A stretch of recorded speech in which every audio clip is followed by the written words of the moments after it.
Cette causerie autour du deuil est le fruit d'une belle amitié entre deux accompagnantes, Magali Lavalière, qui se dit démêleuse de nœuds dans le cerveau et éveilleuse de rêves professionnels, et moi, Dominique Duclos, qui accompagne entre autres les gens dans le processus de deuil. Ce qui nous réunit, c'est le désir de ramener de la paix dans la vie des gens qui ont vécu des traumas, ou qui sont à un tournant de leur vie, ou encore qui découvrent leur hypersensibilité. Ces podcasts sont nés d'une envie profonde de détabouiser et mettre en lumière le chemin du deuil à partir de ma propre expérience et de mon rôle d'accompagnante.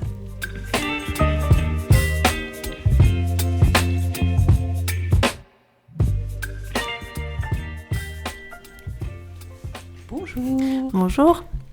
Bienvenue à nouveau sur le podcast qui parle du deuil. Et aujourd'hui, on va s'intéresser à la question du corps dans le deuil. Ok. J'ai envie de te demander déjà tout simplement qu'est-ce qui se passe dans le corps en fait au moment du deuil. Alors comme il y a plein de phases, peut-être tu vas pouvoir me dire que c'est pas toujours la même chose dans toutes les différentes phases. Ce que tu as pu observer chez toi ou peut-être chez les autres, parce que c'est pas forcément pareil partout, j'imagine bien. Déjà, quand l'annonce de la mort est là, moi j'ai eu la sensation dans mon corps de prendre 6,38 tonnes de plein fouet. Mais vraiment en fait, et il y avait vraiment une défragmentation du corps. J'avais vraiment cette image où moi j'ai éclaté en, je sais pas, en 1 million de morceaux quoi. Il y a vraiment eu cette décorporation vraiment réelle quoi. Et après ce qu'on oublie beaucoup dans le deuil, c'est ça, c'est que la souffrance, le manque, la tristesse, tout ça, c'est présent, ok. Sauf que l'épuisement, c'est quelque chose dont personne ne parle, que très peu de personnes, dont très peu, je vais y arriver. L'épuisement, on n'en parle pas beaucoup. Et il y a quelqu'un qui avait fait une étude, alors je ne sais pas comment il s'est basé sur ces chiffres-là, mais moi ça me parle bien pour l'avoir vécu. On dit que le processus de deuil utilise 65% de notre énergie vitale. Ça veut dire que le matin, quand on se réveille, au lieu de partir avec 100% d'énergie pour passer la journée, on est déjà à moins 65%. Et il reste 35%. Après, ça reste des chiffres, mais les proportions, ça me semble assez juste. Il nous reste 35% pour faire toute notre journée, pour que notre système biologique fonctionne, pour que nos organes soient alimentés. Et c'est pas assez. Et l'épuisement pendant le deuil, c'est quelque chose d'hallucinant, vraiment. C'est vraiment une lutte de se réveiller le matin et on est usé, on est fatigué en fait. Et le corps, il occupe une place centrale dont on parle pas assez. Ça correspond à cet épuisement, à ce processus de fond dont tu parlais dans le premier podcast, qui est toujours là mais qu'on peut pas arrêter, quelque chose qu'on choisit pas pour le coup, et c'est ça qui épuise. Oui, tu sais, quand tu es malade par exemple, quand tu as une grosse grippe, quand ton corps il a besoin de récupérer derrière et c'est qu'une grippe, imagine quand tu perds quelqu'un que tu aimes profondément, ce qui se passe dans ton corps, c'est à cette hauteur-là, mais multiplié par... Ouais, c'est ça, mais je crois qu'on pourrait avoir cette idée que ce choc, il est avant tout émotionnel. Oui. Et ce que tu dis là, et qui me semble tout à fait juste, c'est que c'est émotionnel, mais donc le corps le vit en fait, pleinement. Oui, pleinement. Mais de toute façon, dans la hiérarchie, c'est une pensée, une émotion, une sensation. En fait, ça fait dans la tête, ça devient une émotion. L'émotion, elle se transforme dans le corps. En fait, c'est ça qui est dérangeant dans une émotion, c'est ce qu'on ressent dans le corps. Donc forcément qu'un choc, qu'un deuil, ça se passe dans le corps aussi, quoi. Et c'est pour ça que dans les accompagnements, il est important d'accompagner le corps aussi. Moi, je sais que ça a été quelque chose de très important. J'avais une conscience de ça. Je me disais que... c'est rigolo parce que les premiers mois, c'est ce que j'ai beaucoup fait, c'est accompagner mon corps, parce que je savais pertinemment que si j'accompagnais pas mon corps, quand ça allait être vraiment, vraiment compliqué, j'aurais rien pour soutenir ce qui allait se passer, et j'avais besoin d'avoir un corps qui était en capacité d'accueillir ça. C'est rigolo parce que j'allais te demander si finalement le corps c'est une aide ou c'est plutôt un frein. Et là, ce que tu viens de dire, c'est qu'en tout cas, ça peut soutenir le processus. Ouais. Si on s'occupe de son corps suffisamment, ok, il y a l'épuisement, mais en tout cas, il va quand même être là comme quelque chose qui ne lâche pas, justement. Soutenant et à la fois un indicateur. C'est-à-dire qu'on n'a plus le choix, en fait, de ne pas l'écouter. C'est que dès que c'est trop, pour lui, on est obligé de s'arrêter, d'en prendre soin. Parce que si le corps il lâche, c'est foutu, quoi. Comment justement il y a la fatigue, et c'est quoi les autres signes éventuels que tu peux noter? Alors moi, par exemple, quand j'ai perdu mon fils, mes règles se sont arrêtées.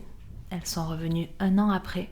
Vraiment, avec le recul, je me disais, c'est quand même fou comment fonctionne le corps. C'est-à-dire qu'il n'y avait plus d'énergie pour le superflu. Je ressentais vraiment comme ça. Les règles, il a considéré d'un seul coup que c'était superflu, que c'était pas utile et qu'il avait besoin de tellement d'autres énergies pour des endroits beaucoup plus vitaux que ça, il l'a mis de côté. Et quand j'ai commencé à récupérer un peu, au bout d'1 an, physiquement du moins, elles sont revenues comme si là, c'était possible qu'elle reprenne ses fonctions normales. Il y a eu ça, il y a eu la douleur. Moi, à la base, je suis pas quelqu'un de douillette du tout. Et tellement écorchée vive que du coup, je supportais plus la moindre douleur. Même je supportais plus comme touche. Au début, physiquement, même une main sur moi, c'était pas concevable, ça me faisait mal en fait. Vraiment, c'était même pas que c'était pas agréable, c'est carrément qu'il y avait de la douleur, c'est mal. Ça, ouais. Après, ça va parler aux femmes, mais ne serait-ce que s'épiler, moi, c'était un truc qui me faisait pas mal du tout. Et là, ça devenait une douleur insoutenable, quoi. Et il y avait vraiment cette notion d'écorcher vive, et je sentais bien que mon corps avait besoin de remettre des barrières de protection. En fait, c'était vraiment ça, des barrières entre la douleur et tout ça, je pense, et ça prend du temps. Et moi, je me suis beaucoup fait accompagner au niveau du corps, en plus du reste. Par quel genre d'accompagnement? Plusieurs. J'ai une amie qui est ostéo, et à Toulouse, elle me récupérait tous les 15 jours à peu près, parce qu'à force d'hurler et de crier, j'avais tout mon espace intercostaux au niveau tout autour du poumon, des poumons du cœur et tout, ma cage thoracique en fait, qui était spasmée, et j'arrive plus à trouver le mot, ça me reviendra. Tout serré? Oui, il y a un mot, mais je me souviens plus, et tous les 15 jours, elle me redébloquait la cage thoracique et je re-respirais à nouveau. Moi, je me suis fait masser. J'ai eu besoin de choses comme ça, de me réapproprier mon corps, parce que quand même, quand on se dissocie, on se barre de notre corps, hein, c'est quand même... Du coup, on a besoin de nous ramener. Moi, je me rappelle que quand on me touchait, ça me ramenait à la vie, à moi, à tout ça. J'avais besoin de ça. Qu'est-ce qu'il y a eu d'autre? Moi, l'acupuncteur, je me suis beaucoup fait aider aussi par un acupuncteur. Enfin, il y a, en fonction de ce dont on a besoin, mais ça a été important pour moi de l'accompagner vraiment, avec de la douceur, d'en prendre soin. Du coup, j'entends que à la fois, il y avait des réactions exacerbées et beaucoup plus intenses que ce que tu pouvais vivre avant. Ouais. Et en même temps, il y avait besoin d'en prendre soin. Complètement. C'est ces 2 mouvements en même temps, en fait. Du coup, accepter que peut-être il y a des choses sur lesquelles on a besoin plus de distance et de protection, mais pour autant de la douceur. C'était vraiment, tu sais, cette image quand on a un animal blessé qui pense ses blessures en se léchant. C'était vraiment ça, moi, l'image. C'était, j'avais besoin de penser mes blessures avec de la douceur et en sachant... ce que je faisais, c'était très intime en fait, c'était très rigolo comme sensation. C'était vraiment un rapport avec le corps que je connaissais pas forcément. Nouvelle conscience du corps, du coup. Carrément nouvelle conscience du corps et un peu comme tu t'occuperais d'un enfant. Il y avait cette forme de présence à mon corps, ouais. Et du coup, t'as parlé des choses qui se mettent un peu en économie d'énergie, comme effectivement au niveau hormonal, ça s'est ralenti. Mes yeux aussi, j'ai perdu de la vue, mais vraiment, j'en rigole maintenant parce que j'ai des lunettes, avant j'en avais pas. J'en rigole parce que, je sais pas. Mais oui, clairement, moi, mes yeux, ils ont d'un seul coup, la vue a baissé, mais d'une façon hallucinante en fait, et puis immédiate. Ok. Comme si ça avait accéléré le vieillissement de ce côté-là, enfin juste sur les yeux, je parle. Oui, alors peut-être que ça va revenir un peu, j'en sais rien. En tout cas, physiquement, mon corps, j'ai vu qu'il avait... Ah oui, autre chose, j'y repense maintenant. Mes dents, en fait, je serrais tellement les mâchoires que du coup, j'ai usé mes dents. Et je sais je suis pas toute seule, parce que pour en avoir parlé à plusieurs personnes, que ce soit les règles, les dents d'ailleurs aussi. Il y a des endroits comme ça où le corps, où c'est flagrant, qui souffre aussi. Ouais. Du coup, c'est important que les gens aient conscience de ça et qu'ils en prennent vraiment soin pour pas laisser traîner des choses. Enfin voilà, penser. C'est pas un truc auquel on penserait immédiatement de se dire tiens, il faut que j'aille chez l'ophtalmo et chez le dentiste peut-être pour aller voir où est-ce que j'en suis de l'état de mon corps, quoi. Oui, et puis en plus, on fait pas attention à... En tout cas, moi, pour ma part, la nourriture, c'était un second plan qui n'avait pas vraiment C'était pas vraiment un sujet. Et c'est paradoxal parce que c'est peut-être le moment où on aurait le plus besoin de s'occuper d'une nourriture nourrissante, pour le coup. Et c'est pas forcément ce qu'on fait. Et c'est bien d'avoir des gens autour de vous s'ils peuvent vous accompagner là-dessus. C'est important aussi. Ouais. On parlait de l'entourage dans le podcast précédent. Du coup, ça fait partie des soutiens qui sont qui sont finalement importants et très très très simples à faire que de pouvoir apporter un plat sain à manger à quelqu'un. Exactement. Et moi, j'ai eu la chance d'avoir des copains qui des fois arrivaient à la maison avec une poche de course et qui me faisaient à manger parce qu'ils savaient que c'était n'importe quoi. Et ça, pour le coup, c'est des jolis soutiens aussi. Est-ce qu'il y a des moments où le corps il réagit plus que d'autres ? Est-ce que c'était plus au début ? Est-ce que c'est cyclique ? Est-ce qu'il y a des moments où ça ressurgit ? Moi,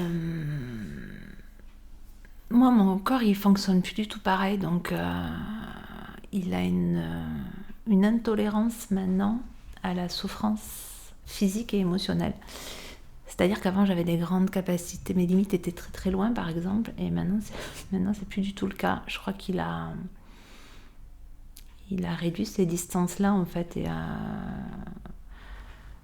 la fatigue a mis du temps, quand même. J'ai mis bien 2 ans, je pense, à commencer à récupérer physiquement. C'est long, 2 ans.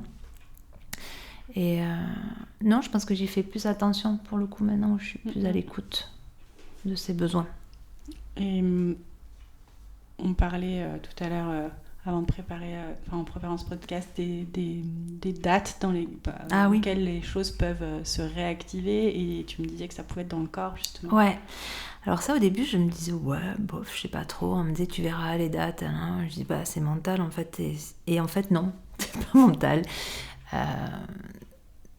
De toute façon, c'est de la mémoire cellulaire. Hein. Du coup, le choc est marqué, je disais marqué au fer rouge dans le corps, mais vraiment, moi, j'avais cette sensation-là où il était tatoué dans mon corps. Et les dates, oui, autour des dates des anniversaires, de la naissance, de la mort, de plein de choses. Il y a quelque chose dans le corps qui se réactive et c'est différent pour chacun, mais moi, je sais que dans mon corps, je sens les dates qui arrivent et au début, c'est très très fort, très très très très émotionnant, et au fur et à mesure, c'est différent.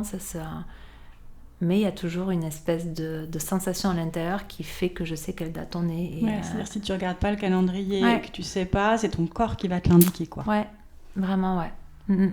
Oui, en ça, il est marqué. Et par contre, tu disais que c'est de moins en moins fort. Pour moi, c'est différent, en fait. De toute façon, c'est ce que je dis sur le deuil, ça malaxe au fur et à mesure, à chaque fois différemment. Et elles sont c'est moins fort au niveau émotionnel. Par contre, dans mon corps, je sais que j'ai quelque chose qui est là et qui m'indique que c'est ça. Je ne pourrais pas mettre des mots dessus parce que c'est vraiment une sensation particulière. Mais voilà, je sais que c'est là. Ok. Est-ce que tu as encore envie de dire autre chose par rapport à ce sujet sur le corps ? Non, je crois qu'on a parlé de pas mal de trucs. Il y aurait peut-être d'autres choses qui me viendraient, mais là de suite, non. Merci. Merci.